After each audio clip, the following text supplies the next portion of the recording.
Hello, hello. My apologies. I had the video loaded, like started so people could find it, and then I realized I hadn't made it public. So that's why it didn't pop up 15 minutes before like it usually does. But it seems like people are kind of finding it now. So that was my bad. I did. It was hiding from you. Sorry. I thought I was wondering because usually when we're sitting here, it'll show that there's 4 or 5 people waiting for it to start, and like nobody was jumping on. And I was like, what did I do wrong? But now I know. Yeah, I got the notification too. There you go. We're live. We are good. That should keep people here. So. Waiting for the go, says Pam. So it's been a busy day today. Well, sort of busy day. Not for you. Busy second half of the day. Hey, Grammy and Pam is here. Awesome. Thanks for joining us. It's been a pretty chill day for the most part, but the second half was pretty busy. So Sam has got 10 days now, right? Yeah. Well, now it's 7. Of no school. So he finished his first term of nursing school and he passed everything. Yep. Good passed job. Both the classes, so that was good. Ready to go for the second term. Second term is, let me think. Second term is psych. We do a community health, and then we have to basically do a research project kind of a thing. And so it's 3 classes. They told us that it's basically not all, but it's mostly writing. And that I don't have to go into school as much. We do some more Zoom classes, so it won't be as intense driving, so that's nice. Yeah, looking forward to that. And it's a lot more, they just give you scheduled dates when things are due, so it's a lot more self-paced. You just have to make sure you get whatever paper submitted by the correct time, and I thrive in those circumstances. If I can kind of work on my own schedule, I like that. Let's see, we got lots of people jumping on. Carrie's here. Hello, Judah, welcome. Hey, Judah and Pam and Reseal, welcome. And let's see, Carrie says congratulations, and Debbie, you made it. We're glad that you're here this time. And Judah says that Jess teaches psych and she can help you out. So. Okay, I'll let you know. That apparently. And welcome, Lois. Thanks for joining us. As long as you like stay up on top of your writing and stuff like that, it's not supposed to be as intense. This term or the next term, we have one more term that we squeeze in right before Christmas. It's not supposed to be nearly as intense as what we just went through. The next really hard term apparently is in January, but besides that, this is supposed to be pretty easy.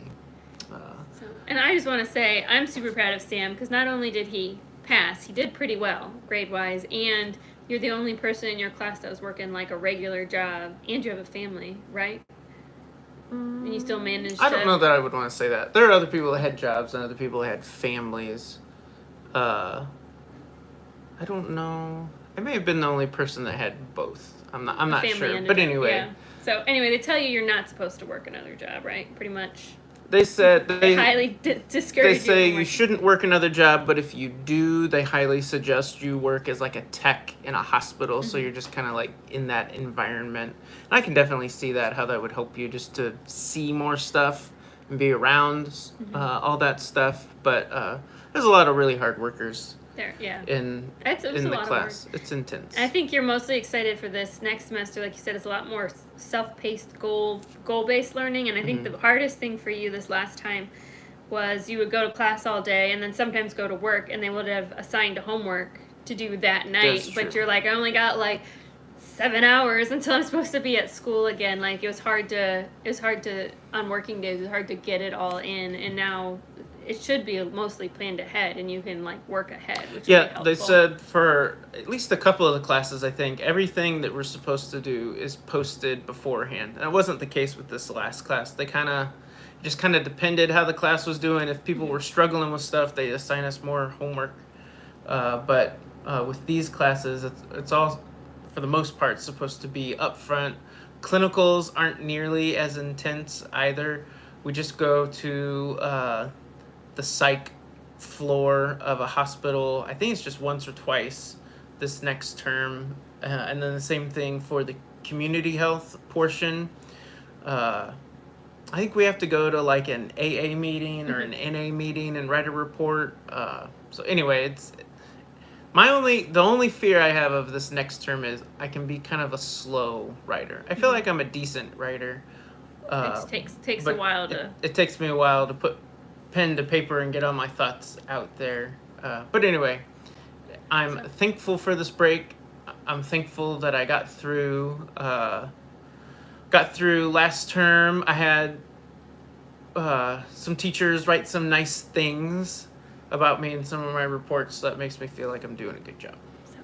But all right, Katie's here, welcome, and Karen is here from Western Massachusetts. Thanks for joining us, and Tessa and True Joy, and Charlie and Judy, awesome, and Debbie says almost the end of school. Congratulations this far. Love you guys. Thank you, Debbie. We've been doing since I get about 10 days off, and we're through about 3 of them so far. But I'm excited. We've already been doing some stuff with the family. I took the big girls hiking a few days ago. We have a trail out here that goes up to some bluffs near our house. You can look over the whole river valley. And it was an area where Lewis and Clark had surveyed on their big journey. So anyway, I took the big girls up there. It was a lot of fun. I took the little girls out for some steamers. You know how they steam milk and then put some vanilla in it. I took the little girls out for some steamers, and then we looked at some toys. And it's so funny. You can take the little girls to the dollar store, and to them it's just like going to Christmas if you spend $1.50 on each some of them, little toy. So they had good time, and they're enjoying. Yeah, they are. And we taught the girls how to play baseball. We've been playing baseball with them. I took the big girls to a St. Louis Cardinals game yesterday. That's their second game they've been to. We had a lot of fun. My dad went too. They had a blast. Our first game we went to, a Cardinals game, I took the big girls to. The Cardinals got 1 or 2 hits the whole game. Didn't score any runs. It was kind of a boring game. Not much fun. But this one we had 4 home runs, and they won. So there was a lot of cheering and fireworks, and the girls had a blast. It was a lot of fun. So we're trying to make the most of these 10 days. We have more things planned with the family too this week. So we're gonna just cram it all in there. It's a super make busy some memories week, but before lots of fun. Before it gets crazy. All right, so the inspiration for tonight's video comes actually from True Joy, who asked a question, and so we thought we would bounce off that and get our ideas for the video for tonight. And I have a couple things I want to show you, and I have some gardening things I want input on, because I know you guys, a lot of you have been gardening for years and years and can give me some awesome advice. So, well, first, here's what she asked. She asked a multi-part question. So here's part 1. Okay. How do you and Sam manage to make quality time for one another, spending special time with each of your doll babies, which is the girls and Patton, and when you have so much going on in your lives right now? So I will say, no matter how busy we are, I think every night we have at least a 20-minute debrief, just as a married couple. We always find time. Usually, we'll watch, even if it's just a short video on YouTube or episode something on Netflix. We just try to spend at least 20 minutes together, connecting, because it is really easy to get really busy, especially with school now too, and taking care of the kids. It would be easy to never talk to each other or see each other, and that hello, would be a good refining thing. roots. So yeah, welcome. So I say that's something we do, but we don't. When things are really busy, we don't really always go out and do things together. That's a little more difficult, and that's just difficult in general when there's so many children, because most babysitters would be intimidated by this many children. But Mama is not, because she had 7 children herself. So later this week, we actually are going to go out on a couple dates, and his sister's watching the kids one day, and then his mom's going to watch the kids another day, and so we're looking forward to that. Hello, Joyce. Did you say hi? I don't know if you did already. Yes, I think I got Joyce. And Charlie says, if that only worked with the big girls, and I think he means the dollar store. And actually, it still kind of does. Micah just about to the point where she catches on. She kind of this stuff at the dollar store is kind of junky. I want the good stuff, but Ivy still is just excited. We don't buy a lot of toys and stuff for them, because it would get expensive, and also I don't need all that clutter in the house. So when they get something, even if it's from the dollar store, it's really special, because they usually only get new toys and stuff on their birthday or Christmas. So yeah, you can show that. Yeah. Yeah. Yeah, they're starting to catch on. I was gonna say, in answer to the question from Mm-hmm. True Joy, I feel like when you have a big family, and like right now when our life is just crazy, crazy busy, and a lot of times we are going in opposite directions because Laura's taking Annie to therapy, and then I go to school. Last term, it was 4 times a week going to school, and that doesn't count for working either. I think it's just important to be really intentional, and that doesn't necessarily mean that we spend like an hour each day with every girl, Mm-hmm. but at least I try to anyway, whether it's in the morning or at night with the girls, to just spend like, even if it's like 1 or 2 minutes with them, like sitting them on my lap, asking them like, okay, what do you got planned for today? Mm-hmm. Or asking them, at the end of the day, how their day went, giving them a hug and a kiss and telling them I love them. That at least gets them through. And I'll say, And we do try to rotate like who gets to go with us to the store and take like 1 or 2 people so they get some one-on-one time that way, some special time. But and I think it's the same way like what Laura said with each other. We might not get to sit down and spend like 2 hours doing something alone, but as long as we can spend a little bit of time with each other, whether it's in the morning or the evening, like checking in with each other, what's going on, that gets us through the week till we get to like a Saturday where we can spend a little more time together. and I will say, since we homeschool, so the kids are here all the time, even, right now with school and work, you're gone a lot, and so your time with them is more limited. Yeah. However many hours in a day they're awake, what like 15 hours in a day or whatever that they're awake, they are with me like pretty much that whole time, because I'm not going out of the house to work. And so it's pretty easy to spend one-on-one time, like when we do school, a lot of times there'll be a general activity, and then whoever needs one-on-one time, like I'll work with them. So they get, even with a lot of kids, I think they get a lot of individualized attention. Like, you do have to be intentional about it, but it's not necessarily hard to find the time. Sometimes it feels like the days are so long that you wish that there was less time because like you just get so tired. But I don't think it's hard necessarily to be intentional. Sometimes it's hard just to be like, I love all of you, but right now it's JJ's time for mommy to work with her, and you cannot sit on my lap and be in the way and be loud and things like that. You need Hello, to go Janice. do something else. So. Yeah, that was a great question. I think there was a second part to that question. Let me see. Oh, and then she just said maybe just an update, which is kind of also what we're doing today. So, yeah, so that was a great question. Thank you for that question. Appreciate the jumping point. Well, at least for me, I just feel like it's being intentional, because I can't always spend hours upon hours with every one of them, but you spend a little bit each day, and then when you do have time, kind of rotate through them. And I think a lot of times, since we get this trap, like we feel like we have to go and do something special with a child to make it special. Kids just like doing things with you. Isla helped me make dinner tonight, and she was just like putting frozen vegetables in a pot and then dumped water in a pot, and she thought it was the coolest thing ever. Like, she was spending time with mommy, and I didn't have to like take her anywhere and spend money for her to get that one-on-one time. So hello, Beth. Welcome. Debbie says, when growing up, I never got new toys except Christmas and birthday. We went camping a lot as a family or on picnics. When a teenager, we only got presents on Christmas. On birthdays, we ate out. Yep. We don't do a lot of, it would just get really expensive. And like I said before, we don't have room for all those toys. And such. And I think kids get sensory overload from clutter just like adults do. Like, we think, oh, you got this room full of toys, why don't you play with anything? But when there's too many toys, they just can't choose, and so it actually, I find that they play better when it's much more focused. Like, they know too, like about a week before Christmas, Laura goes up there with them and they throw away or donate a bunch of toys too, because they know from grandparents and stuff, from aunts and uncles and everything, they're gonna get new toys, and they'll go out and clean out probably 3/4 of what they've got up there before Christmas to make room for new toys they can love on. Let's see. True Joy says, I think even when it seems like just a moment or two can make the most special memories. And I agree. I think that's very true.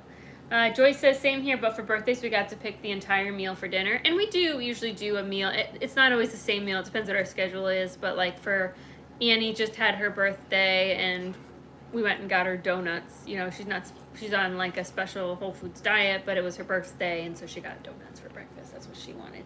So just something special. Judith says, question, Laura, you put out a video towards the beginning of the summer about not letting frustration get you, and we appreciate your openness and honesty. How are you doing? Oh, no. How am I doing? I'm doing pretty good. It does get...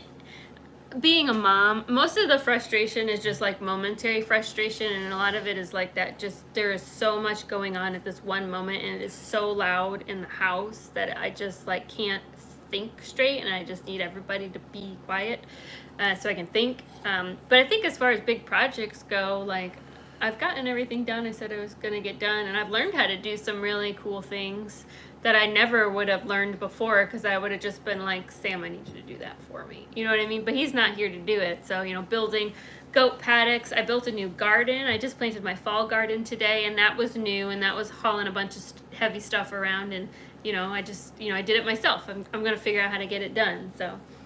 Yeah, Laura's like stepped up and she's done, I don't know, incredible work with all the outside stuff. She's a beast. We've lost a couple chickens, but we haven't lost any large animals. Everybody's still healthy and alive. Yeah, I mean, before we started this whole journey with school and stuff, like Laura and I sat down for, it was probably over a month or so of time, and just being like, is this something we want to do? We know it's going to be really hard. We know it's going to be a tough year for both of us.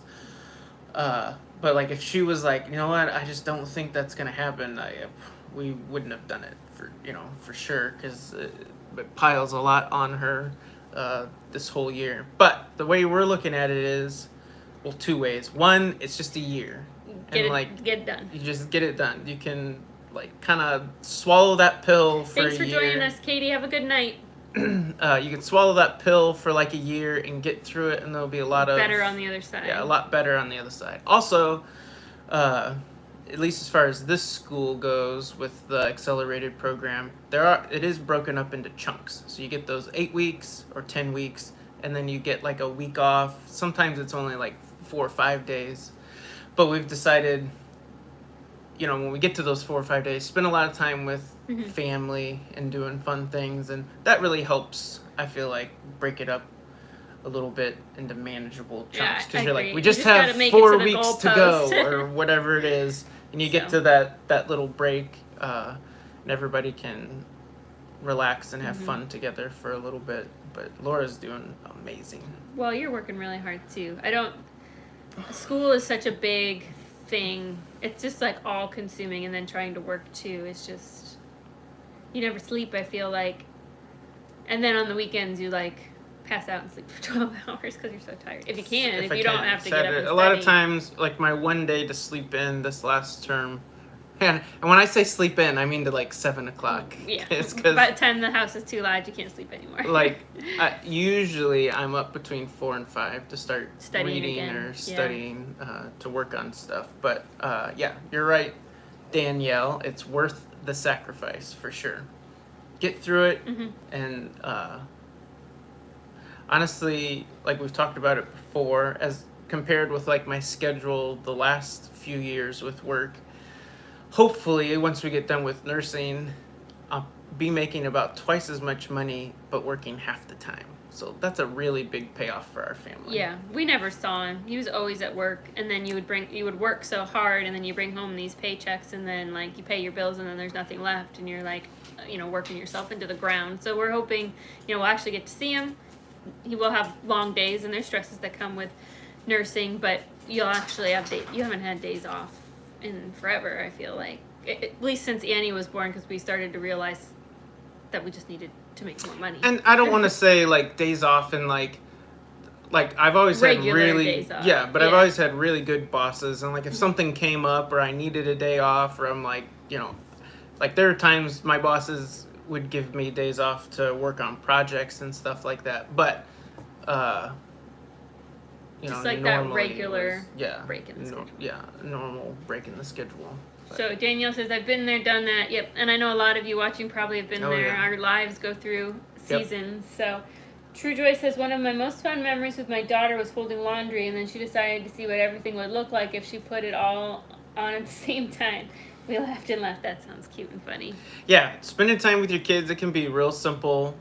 They literally, for the most part, especially when they're little, they just want to be around you. Yeah. And if they get to help with a big person job, they think that is the absolute coolest thing. They do. So. All right, so I wanted to show you something that I thought was pretty cool. Well, actually, no. First, I'm going to ask for your advice since there's like 40 of you here right now. All right, I grew potatoes again this year in tires, and it went really well again. And I want to save, so I have a couple that are like this size that I want to save to be seed potatoes for next year. So tell me what to do. Like, I'm assuming I don't wash it, right? I can't put it in the basement. Our basement is too wet and gross. But I can like hide it in a closet. So tell me what to do if I wanted to save like, 10 of this size potato to be seed potatoes for next year. Those who've done it before. How do we make seed potatoes? How do I keep this from rotting wherever I put it so that it's ready? Can I just plant it like now where I want it to grow next year? Is that a bad idea? So tell me your ways. It always takes a little while for it to catch up our chat. Yeah. But So we'll wait for the chat to catch up for a minute. But have you tried saving them before? I did. So I tried saving them, and I wrapped them in newspaper because that's what our friend Gerald told me to do.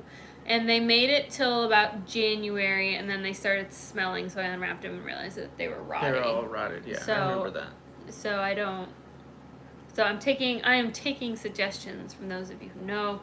Again, I can't put it in the basement, but I could put it in like our closet in our room, and it's cooler and dark. Why do you think it didn't work the first time? What do you think the problem was? I think too much moisture.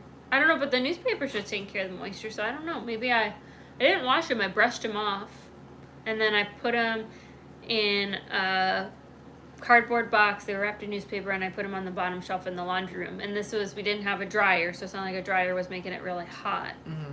But the kitchen is pretty temperature volatile because of the wood stove. That's true. Over in So that maybe corner too, it could have been pretty cold. Yeah, so maybe the temperature just wasn't good, and if we put it in our room where the temperature is maybe a little bit more consistent, I don't know. Put it in our closet or something. So tell me if you know. It doesn't go up and down as much. Charlie says, I think I remember my grandpa used to put lime sprinkled on them. Okay. Will that keep them dry? Dry. Is that what lime would do? Lime is I don't know. calcium, right? Yeah, I think. I don't know. But never mind, I'm not gonna say this. That's not true. So that might be something to try. Maybe I need to like have 3 boxes and like an experiment. Homeschool project, like A, B, and C. Try it different ways and see what works. Yeah, give me your suggestions. What's the best way? I will say I am really enjoying the second year I've grown potatoes in tires, and it works really well. It's so much easier hilling up potatoes the few years that I did them in the garden. It just like our dirt is so hard and like clayey. Like it was so hard to hill them up, and I could never get them tall enough. So this way, like you just put the next tire on top, and then you dump like fill dirt or whatever you got in there, or hay. Or what I did was I used old composted chicken shavings and a little bit of like leftover old potting soil, mixed that all together and dumped it into the next tire. And then you eventually get like 3 tires or 4 tires tall. And then when the tops die back, which they have, and I'm just now harvesting them, you literally just push the tire tower over and all your potatoes roll out. Right there. And it's all right there. It's awesome. Let's see. Charlie says, I think that was the purpose, drying Okay. with the lime. And then we have maybe ask Homestead Tessie. She's how I found y'all. She saves seed potatoes. Okay. I'm in northwest Montana and haven't had any luck with growing them. Okay. I imagine it would be hard to grow some stuff in northwest Montana. But I bet it's beautiful up there. Yeah, I bet it is. Let's see. Squeaky Tree says we are here. Sorry Thanks we're for late. joining Thanks us. for hopping in. Joyce says, I believe you need a cool dark spot and put in a basket or box with slats with a cloth on the bottom. Sure none are bad. One bad spot with the whole box. So I'm wondering if maybe keeping them really dry. If I didn't check them enough, like maybe I should have just, because maybe there was just one that went bad and it ruined the whole batch. Debbie says, I'm not sure. I think a cellar. Bruce's dad had a cellar. Okay. Cool, dry place. Yeah, it does seem key. Maybe we didn't keep them quite as dry. Might not have been lime. We dump lime on dead animals to keep the smell down and help with decomposition. Okay. I keep mine in a pickling pot in the corner of my kitchen. It's an Mm-hmm. old pottery pickling pot, cool and dark. Do you brush them off, or do you just put them in dirty and all? Do you like set them out to make sure they're dry? Like, do you do anything, or you just pull them out of the ground and put them in the pot? Be curious. Let me know. We're gonna try. Getting some ideas. I'm trying to save more things, like for the next year. We haven't We've done kept some, very many yeah, seeds. we do but some seed saving, mostly squashes because it just works so well. But I'm trying to do a little bit more and more. So I brush them off. okay, Okay. all right. We got some ideas. Yeah, thank you very much. Yeah. Okay, so now I'll show you. Or do you have something you want to talk about before I go again? So this has been fun. I want to show you something that actually worked. Hello, Christy. Thanks for joining us. Sally says airflow is important when saving sweet potatoes. Cool and dark. Don't wash them. Just let them cure. Okay. So I made, in our attempt to get rid of all preservatives and added sugars, I made this week, if you're on Instagram, you probably saw a picture, but I made a cream soup base to replace cream of mushroom and cream of chicken. And I made ranch dip. And I made, because we love white sawmill gravy, and the packets make my life so much easier, so I made my own version of the packet where you just like add water. And tonight for dinner, I finally got around to testing them out because I don't really want to bring you guys a recipe that I haven't tried on a few different things. So this is like the second recipe I've made with these, I think. And like it came out really good, right? Yeah, it was good. Dinner was delicious. And I was really surprised. Like I was making these mixes, and I was like, "There's no like, you know, sometimes with like healthier food, you're kind of like." It gives me a hint of what I was hoping for. But it was just like, it was generally really good, and the flavor was really similar, and the texture was really similar. And I was just really surprised because I thought, especially the cream soup base, I was like, I think I'm just going to miss the Campbell's cream of mushroom. Yep. And it was just as good. And it made good. a nice thick gravy. And so I'll be bringing those recipes to you coming up. I have so many videos on my phone. I feel like in summer and in winter, I'm like, here we are. Here's the weather again. Look, there is more snow because there's nothing to show. And then in fall and spring, I got like 5 videos on my phone that I need to edit and put up because there's so much to show you guys. So Charlie asked, how tall did your potato tower get? I got 3 tires tall. Yes, 3 tires tall on 3 stacks. So however tall that is. They're like truck tires, Yeah. most of them. So they're a little bit bigger tires, but So I grew potatoes in tires and carrots in tires, and they both work extremely well for me. We just have really clayey soil, and we've done so much work in that garden trying to make the soil better, and it is getting better, but it's never going to be that soft, loamy soil some of you all have places. not quite there yet. Like, you're never going to be one of those soils where you just, like, stick your finger in there and plant your potato. Like, you're out there, like, hacking it with a hoe. So, that works. Getting them up off the ground is what works best for me for growing root Let's vegetables. see. Can also ask that 1870 homestead, Rachel and Todd, if you have questions. thank you. Love that. That's awesome. We're on our way. People like your ideas. Yeah, so I'll be bringing those recipes. Now that I know that they're good, Yeah. I'll be bringing those to you, so stay tuned. Yep. Beth said, I would love the recipes. Yes, hang tight. Our sweet potato tortilla recipe will be up next week. That's the first one. So Squeaky Tree says, did you do an update on how your daughter is doing and how you were all adjusting? Oh, thank you. We could talk about that because she had a big moment. She not only turned 6, Annie not only turned 6 last week, but she celebrated 6 months post-op, which means that she doesn't have to go to therapy 5 times a week anymore. We're down to 3 times a week for 6 months, and then it goes down to 1 to 2 times a week for 6 months. So the therapy place was amazing. We showed up, and she went back to therapy, and then one of the ladies brought out paper and streamers and balloons and let the big girls decorate the room for Annie. The waiting room. Mm-hmm. And then when Annie came out of therapy, we all popped out and yelled surprise. It was really sweet. But she's doing. You posted a video. Yeah. Of that, right? Well, I don't think it was on the Teal House Farm then. Oh, okay. But she is. She's doing so well. You want to talk about that or? No, it's really exciting that she doesn't have to go to therapy 5 times a week. That's just, and Laura takes her to all the therapy, and I don't know how she does it. She takes all the kids quite frequently. My mom and my sisters do help with watching the kids quite a bit as well, but taking 6 kids to therapy and then 5 of them in a waiting room, she usually does a lot of times does 2 So it's 2 therapies hours, together. yeah. So it's 2 hours in a waiting room with all the kids.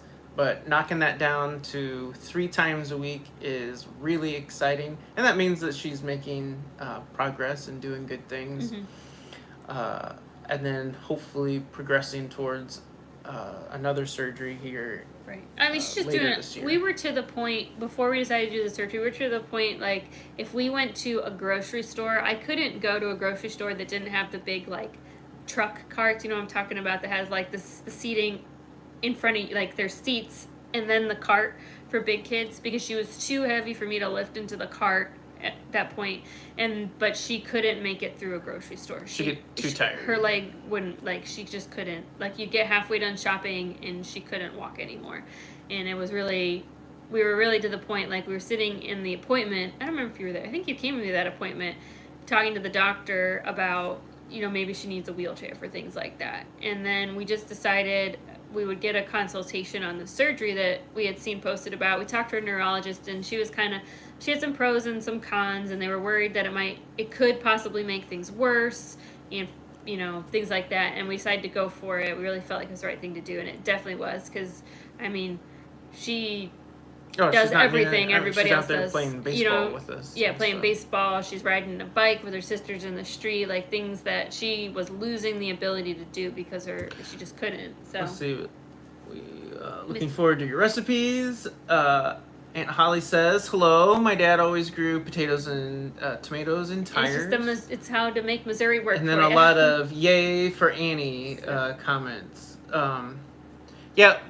The reason, so we talked about this, we're like, man, why didn't her doctors or therapists or some of the people suggest for Annie to have this surgery, because we feel like it's made such a big difference for her. I think part of the reason was Annie, a lot of the kids that have this surgery are pretty severe, and it can take them from like wheelchair dependent to walking, or walking with a walker. And since she was already, at least, like, makes them mobile. Yeah, since she was already walking, the concern is if you take away all the tightness in her leg, are you going to reveal that her other muscles are actually weak, and then you could take away her ability to walk, or just make it worse. And I really appreciate our neurologist, being really honest with us about those concerns, because no surgery comes without risk. So the risk for Annie compared to some of the kids, you almost could have said she had a higher risk for losing things, because some of these kids, they already kind of didn't really have much to lose as far as mobility goes. They're stuck in a wheelchair and they don't have a lot of movement, and so I guess there was a little bit of more of a risk for Annie if you think of it that way. And it was also, and our neurologist told us too, there's not a lot of data for kids, like, when they recommend things, like, I don't think most doctors are bad people. Most doctors recommend things based on the data that's available, and if they look at the data set, or what they, and they're like, well, there's not really a lot of data to support that this helps children like your daughter, and so I would feel uncomfortable recommending it. Like, I appreciate that honesty, because the vast majority of children, like Sam said, that have this done are either in a wheelchair or they're affected in both legs, and she's only affected in one, and so you don't want to do anything that might hurt the good leg, because it's working great, and so there were a lot more concerns. But after meeting with the doctor, and he was so kind, and he never made me feel like he was in a rush, and he really explained things thoroughly, and they did some more in-depth testing, so we really felt like it was the right choice, and I'm so thankful that we decided to do it. Let's see, that's great for y'all and Annie. Daily therapy is an astonishing commitment. That's another one of those things, something though. Can we never do that again? Yeah, but you look at it and you're like, is this gonna be like pay off big time for her? And so you suck it up for however long you got to do it, and in the hopes that you never have to do it again, and it really helps her walking. My oldest son has CP and epilepsy. to know. Oh, so I know what you go through, and I continue to pray for your family. Thank you, very Beth. much. We appreciate that. Judah says, "Gotta go toss my little in the tub." You guys have a great week. You Thanks too, for Judah. hanging out Yes. with us, Judah. And then the other half of it, like is the whole foods diet helping? And it's too early, really. It's tricky. So some kids who have epilepsy have seizures just all the time or frequently. And Annie seems to go. She'll have a gap with no problems, and then she'll have big problems, and then we'll have a gap with no problems, and then there'll be big problems. So right now we're in a gap, which is we're always thankful for, but are we in a gap because it's helping, or the new medication is the right thing, or we're just in a gap because this is what happens, and then in a couple months we'll be on, back where we were last month. So, and changing her diet, it might not necessarily show as like, oh, she's having less seizures or doesn't have to be on as much medicine. It might pop up more in like, how rested is she, like how what kind of like attitude issues does she have or not. It might show itself in a few different ways for us. And at the end of the day, I mean, I think we'll all be healthier for it. We were eating way too much sugar, and having to like actually sit and read the labels was like shocking. The things that sugar was in large quantities that I would have said, oh, that only probably has a little bit in it. And so I would say overall it's gone pretty well. Like today the kids ate tuna fish sandwiches. Like I made tuna salad, and I put like spinach and carrots in the tuna too. And only one person, which you probably guess who it was, like didn't want to eat it. Like the other kids all like scarfed down their sandwiches. So I think their palates are like evolving, and they've been eating things that they never would have eaten 8 weeks ago. A cleaner diet is always a good thing for everybody. And it's probably not something that can hurt you. It's a good thing to just try. It does take a lot of commitment. I'll say that. There are treats and temptations everywhere, and so even like at church, our church has been wonderful because I bring a second option because we have Greek time before church, and there's usually donuts and chocolate milk, and we don't want them to have that right now. And so the lady who runs that ministry, she was amazing and was really supportive, and so now each week I bring something enough for everyone to share who might want it, so that Annie doesn't feel like ostracized and weird, but all of my kids get it.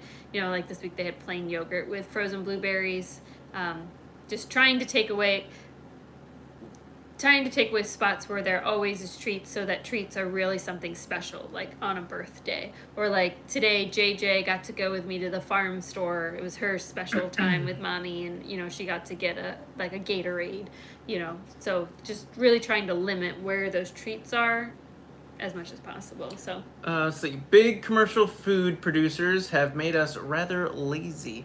It's kind of funny. Laura and I have looked at some of the history of the food in America and stuff, and it wasn't a lot of it was changed because of the wars that we've had, and the way that they've packaged and produced food. A lot of it changed around World War II and World War I, so they could get out to troops, but then they had all that technology. They just started producing food that we have here differently. That and troops came back, and they really liked, they were used to that food after 2, 3, 4 years overseas. That Velveeta in a can or whatever, that's what their palates got used to, and then they wanted that when they came home. So yeah, it's really interesting. And it's amazing. Like, as bad as some of the stuff is and preservatives are, it is amazing to think that you could package something like cheese and it's still good 50 years later. Like, it's still edible. It's not going to kill you instantly. Like, maybe down the line it's going to give you some cancer, but it's not going to kill you tomorrow like it would have. So it's really it's amazing. But I do think especially when you look at how other countries do food, we kind of go a little bit overboard, especially on the sugar and the preservatives, where maybe they're not necessary. And I'll stop there. Let's see, Irish lady says spam. Yeah, there's all kinds of stuff that they were producing back then that really changed how things are produced. Well, even we were looking at something. It was talking about like the percentage of your budget that you spend on food. Was that Joel Salatin? Yeah, he's said that number for a long time. I don't know if it's Still still true or where he yeah. got the number, but But it just basically like worldwide, like for Americans, we spend like the lowest almost.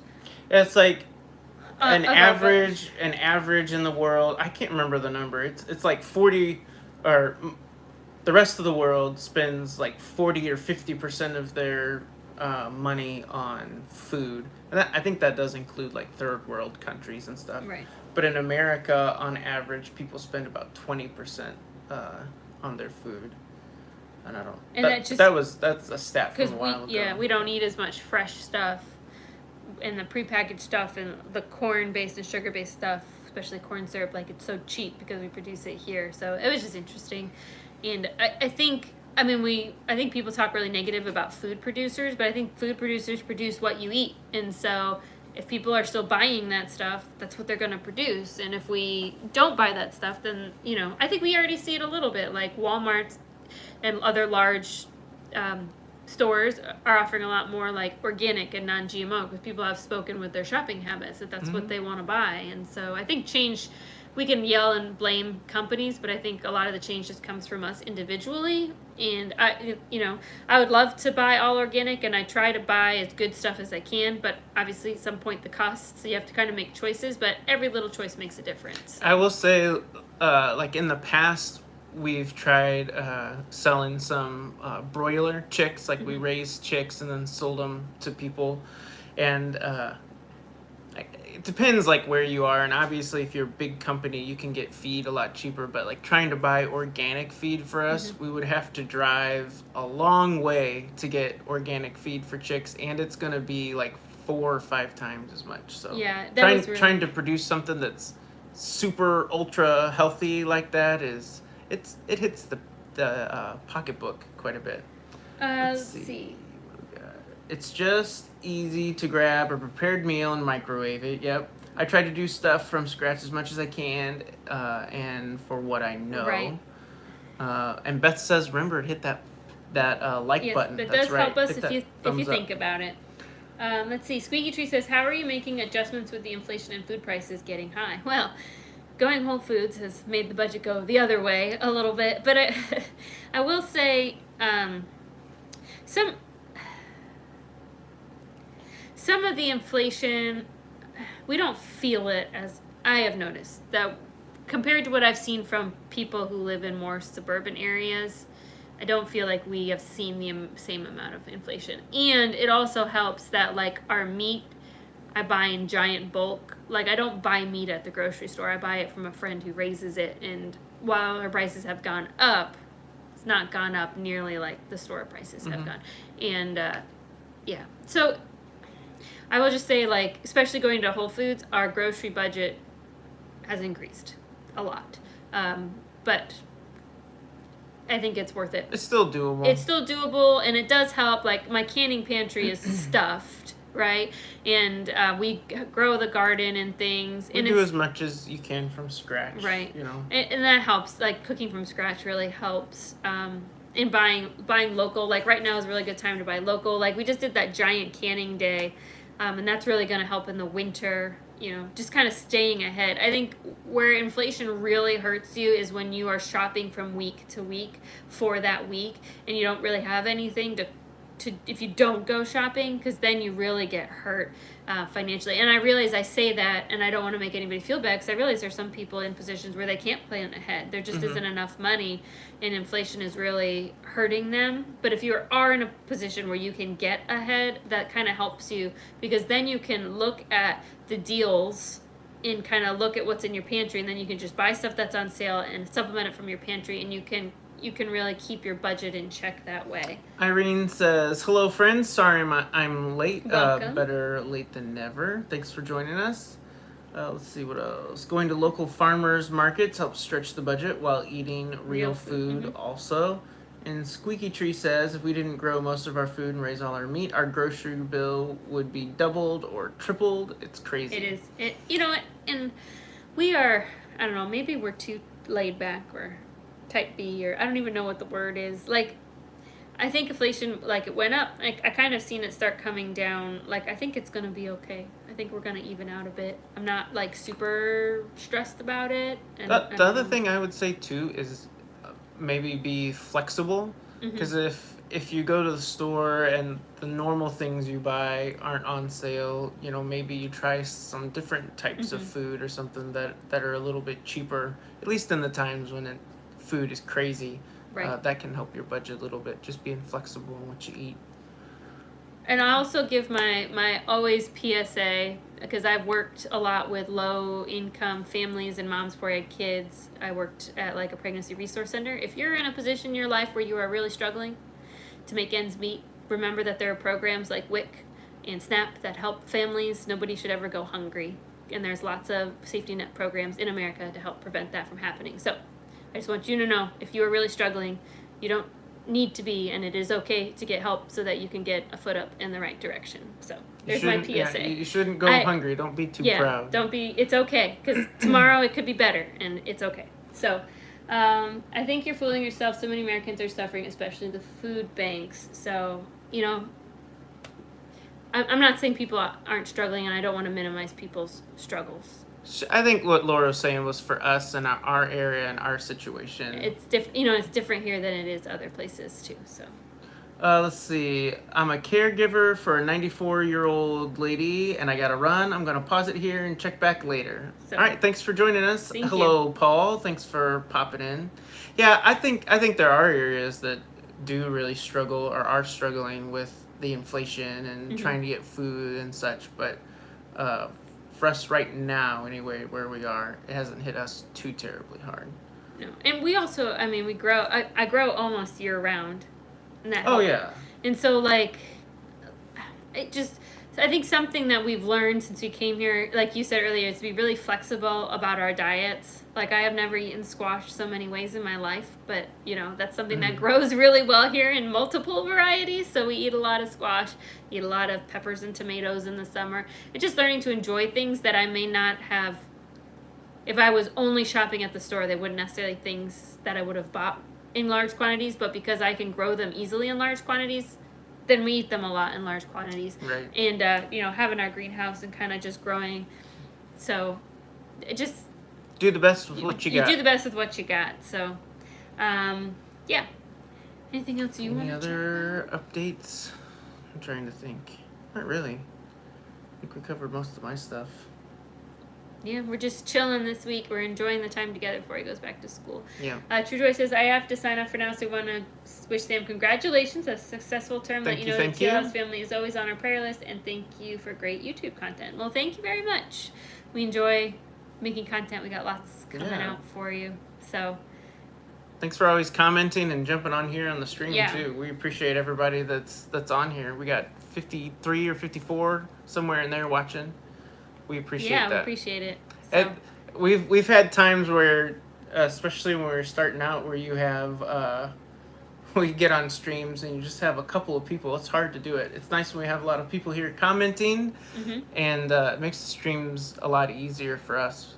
For sure. Empty Nester says, my quarter-sized tomatoes have blossom end rot. So this is actually common, and some of it can be a watering issue, but if you feel like you are not overwatering your plants, a little bit of lime or 10-10-10, which you can buy pretty cheap, put it not right on the roots, but kind of around the tomato. It's going to help almost immediately with any new tomatoes that grow. It usually means your tomatoes need some more calcium, and we've struggled with that too, and 10-10-10 is my magical cure. So let's see, we missed a few. Oh no, we're here. Congratulations, Sam. Thank you, Irene. I appreciate it. Let's see. Herb Garden says, hit the like Hit the button. like Thank button. you. That's right. Lois says, enjoy the rest of the time you have off, as short as it is. We plan to. Brooke says, your hair looks pretty. Well, thank you. I've actually brushed it today. Thank you. Brent says, I can a lot and grow as well, but I am seeing so much heartache, not only because of food inflation, but gas as well. Have blessed eating. I enjoy your videos. You're a wonderful family. Thank you very much. Thank you. Yes, gas inflation is a whole other issue, especially for people who are driving long ways for work. No, yeah. Paul says, I love me some squash. Paul has been at our house a lot and has eaten every variety of squash available too. That's true. So Beth says, my tomato plants started to fail from blight. They're actually starting to come back on their own. Sometimes that happens too. We were really struggling with hot weather and drought, and We had some sketchy looking plants out there, but they're really bouncing back for us. So, yeah. So your mom grew. She says I've got some squash balls. She grew trombosino squashes, which are just giant, and it was like super. I can't think of the word when it produces a lot. Can't think of the word. Yeah, I know what So she's got tons of these ginormous squash plants now. So, so yeah. Squeaky says, are you experiencing drought or heavy rains? We're getting rain every other day. Prolific, yeah, prolific's a good word.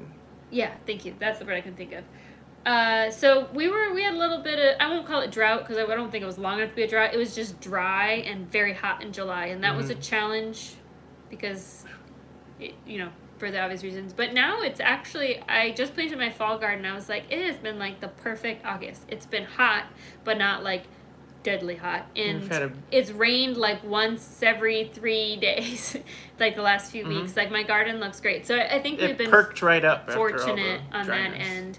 And hopefully that happens for you guys. I tell you what, gardening, it's either one thing or the other, It's either raining too much or it's too dry, and it gets really frustrating because it's something that like you really can't control. You can water your garden, but rainwater is better, and so it's just like you need it to rain when it rains, but you need it to not rain too much, and so you feel like you're always so picky, but you want your garden to do well. Pam says I got no squash this year. Yeah. Oh no. Paul says, Mom squash looks like a war club. I saw them. They do. It looks like you could take somebody out with those things. They're so big. We had no rain in July at all. That's kind of about where we were. It was. We didn't get it very often. Love your videos and family. Your kids are cute young ladies. Love seeing Mr. P. Very dry here and humid in northwestern Oklahoma. So Iris Lady says, we have found great zucchini recipes online to try, and we're still eating it a lot. Still drought here. Prioritize this. I'm not sure what that. I think that's maybe you can fix that. It got cut off. Yeah. We put zucchini in everything some years. I only planted one zucchini plant this year because I still have like 20 jars in my pantry from last year because we grew so much. Beth says it's been drought here. Even our 500 gallon I know, storage especially is empty. people on the west coast. It's been a really bad drought year. So that would be a big challenge. So I'm thankful that things have evened out for us this year. It was kind of getting dicey there, and then all of a sudden we got a really big rain. And then it's just been kind of having drizzly days and then sunny days. It's been really good. The only bad thing is then you have to like mow the lawn. I don't think I mowed it all in July, and now I feel like I have to mow every 3 days. So everything perked right up with that rain. Prolific was the word I could not think of. I love all types of squash, especially love all fruits and vegetables. And the great thing is fruits and vegetables, well, maybe not so much some fruits, but vegetables are generally really cheap this time of year. So if you need to save some money on your budget, learn to eat some new vegetables. I will say squash, I think the one nice thing about it is it can kind of take on the flavor of a lot of different stuff. So you can really cook it and prepare it a lot of different ways. We just planted a fall garden this past weekend as well. Yeah, and so, planting a fall garden, depending on where you are, but if you're somewhere really north, it's probably too late. But it can really help with your fall going into winter food budget. You're going to be growing a lot of root vegetables and lettuce type things, but you can do so much with those in your diet, and it can really, it just helps take that edge off your budget. So, something I think we've lost a lot is like the eating seasonally. I was just watching a video about what people ate in the 1800s. It was really interesting, but it was seasonal. In the spring you ate turnips and beets all the time. It's not really something a lot of us eat every day in our diet, but those are easy to grow and they are very good for you, and and they fill you up too because they're starchy. So Irene says fruits contain too much sugar. Yeah, that can be a challenge, especially if you have health conditions. Vegetables are always good for you, though. Eat your vegetables, right? Yep, for sure. So sometimes you have to watch which vegetables you eat too, like if you have certain conditions. But love squash. Whippoorwill. Is it? Whippoorwill is a bird. Do you hear it outside? We do have them, though. Yeah, I've not heard it yet. So. But we had a whippoorwill when we first moved into this house, and for whatever reason, it sat right outside our bedroom so window loud. every night and Sang would just its- go on sang and its love on song. and on and on. It was obnoxious. We haven't had one like that close to the house, but that first fall, oh man, it was crazy. I think it was the fall. I forget. Yep. Anyway, it was I guess crazy. maybe my lesson for tonight is if you haven't thought about trying it, now is a great time to think about trying a fall garden, even if it's in pots. Spinach and lettuce do great in pots, and they grow continuously. So you harvest from the outside and they grow from the middle. And if you kind of do that for a while and you're really careful about that, staying up with it, they won't bolt, and you can get quite a bit of food from just a few plants. And they're really easy. And bugs, it's getting to be fall, so the bugs aren't so bad. It's a great way to start gardening, is starting in the fall. So Let's see, Holly says you can use green tomatoes almost like zucchini. We've used green tomatoes a decent amount here and there. I love watching cooking videos where they cook recipes from long ago. Yeah, those are so interesting sometimes, how people used to do things. Paul says, I remember that bird when I was taking care of the farm when you guys were out of town. Thought it was just it's harassing me. Nope, just That's things pretty that much what fun it for everybody. felt like. I mean, oh, okay. Oh, okay. The channel for a lot of stuff you have questions. Thank you. We will check that out. Yeah. That'd be good. That'd be good. Are we good? Right, to get it all off your I chest. think that We're was a good to lot. go. That was a lot in one A life video. update. So touched on a little bit of touched everything. on a lot of topics. So yeah, we're doing good. We're getting there. So Paul, are you sure it wasn't the other way around? That's a good question. Good. I think I'm good. Yep. Next week, I'm gonna say there will not be a live next week because we've got a couple things going on. It'd be too hard to squeeze it in. So we won't be here next Monday. So go do something fun, and then we should be here the week after. So appreciate you all taking the time to stop by and chat. We love talking to you all. We hope everyone's well, and definitely praying for rain for a lot of you, especially out west, because I know we've been lucky, but many of you haven't, and we would like for that blessing to spread to all of you, so that you can keep on gardening and doing all those things. So Thanks for hopping on with us. We appreciate it. You guys have a good week. bye. We'll talk to you later.